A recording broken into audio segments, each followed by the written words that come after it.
he picked the wrong family, and not scared of a conflict, and we're not scared. We're not running. We're coming at him.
Hey guys, welcome to the Think Tank. Well, there has been an update. Bad guy has been caught. So let's look at the update. Good on them.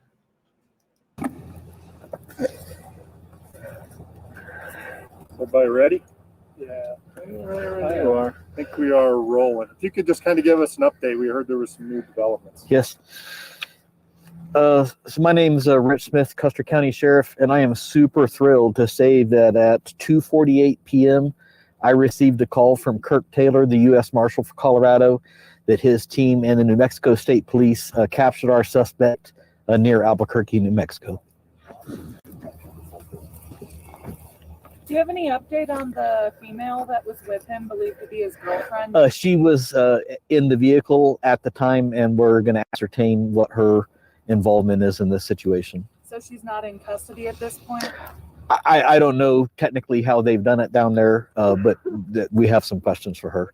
And CBI sent, once we got word that he was probably in New Mexico heading south, CBI actually sent a guy down to drive to go down and meet the team that took him into custody. Do you know if there was like a fight or if he put up any? As far as I know, it was peaceful and nobody was injured. You had mentioned that his family was trying to help have a peaceful... That's correct. We received a phone call from his father, and the father made himself available if the time came where he would help talk him into custody peacefully. But I mean, it's the best resolution for us is that nobody else got hurt, no cops got hurt, and the suspect also didn't get hurt. So the father did play a role? He didn't, but he offered to. He volunteered to do that for us. And do you know what the suspect was doing when he was apprehended? Was he driving a vehicle? He was driving the same white truck we've been looking for. So it was a typical traffic stop almost? No, it was a high-risk felony traffic stop. Tell us more about that. What makes it high risk? Because he was already suspected of 3 first-degree murders. The police officers get plenty of them there and then stop the car and park a safe distance away and order him out of the car at gunpoint. So this was more than just a get out of the car, yep. You roll down your window. It wasn't a friendly chat. Did they have to shut down the highway, shut down any roads? I don't know. They sent us a picture from the scene of him in custody, which I shared on my Facebook page, and you guys can share that further. But you can see in the picture there's a lot of police cars parked across the highway. You were really emotional earlier when we chatted with you, and now... Well, our teams worked around the clock to catch him. Yeah. What's keeping you strong at this moment? Can you scooch back over that way just a little bit? Right there. Sure. Yeah, so I would be remiss. Also, did you guys get the press release with the names of the victims? So now I want to take the focus off the suspect and put the focus on the victims.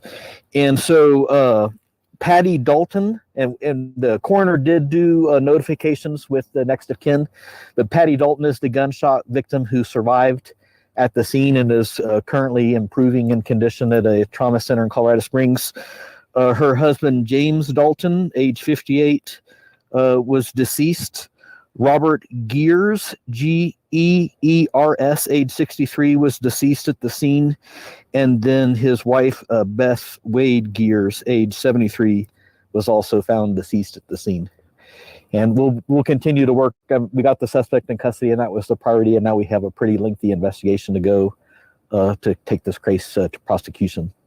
So I saw the Gears name on a sign on the property. Was he the property owner? That's correct. The Daltons and the Gears are property owners with the property bordering the suspect. Where's the Dalton's residence in? I don't remember, but both of those are right next together. Have you had any sleep yet? A little bit. How extensive did this go? I mean, it's been more than 24 hours that you guys have been searching for. Yeah, it's been just 25 hours from the start of the case to the arrest of the suspect. How do you feel like your team handled this? Amazing. And our partners as well. And I would be remiss again to point out the Fremont County Sheriff's SWAT team and crisis negotiation unit. We couldn't have done any of that crime scene processing last night.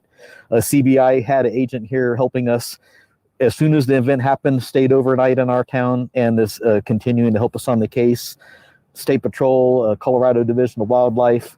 I got calls from Pueblo Sheriff, Chaffee Sheriff, Park County Sheriff, all offering help for us as well. So I'm just happy to get here. Now that we know the names of the victims, are you able to tell us if you knew any of them? Yeah, not at this time. But what I would like to say is I'll quit using the suspect's name just because I don't want to give him any notoriety. We just wanted to get him in custody and then make it about healing for our community and the families. Yeah, what would you say to the community, or even those people on Rocky Ridge, who are probably a little relieved tonight? I hope that this brings relief to the neighborhood and to the community, and more importantly, closure to the families of the victims and their friends. One more question. Do you have any knowledge of why he was headed through New Mexico or further south? Does he have ties in that region of the country? No, we used the Kayak Colorado Information Analysis Center. Their crime analysts were helping us.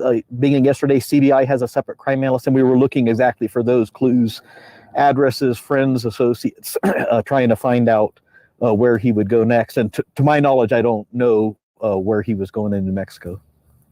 I just ask, what's going to happen with him now? Does he get extradited back here, or do you know what? Yes, so we are working on doing that, and I'm not sure how long that process will take. And I mentioned before, he won't be housed in our county jail. He'll be housed in a different county jail. Do you know where he'll be kept tonight? Somewhere in New Mexico? Probably in New Mexico. And again, and I'm not familiar with the exact area. The closest town I recognized was Albuquerque, so it's somewhere in that Albuquerque area. Okay, thank you. Thank you, guys. The next step for the community was healing. What's that process going to look like?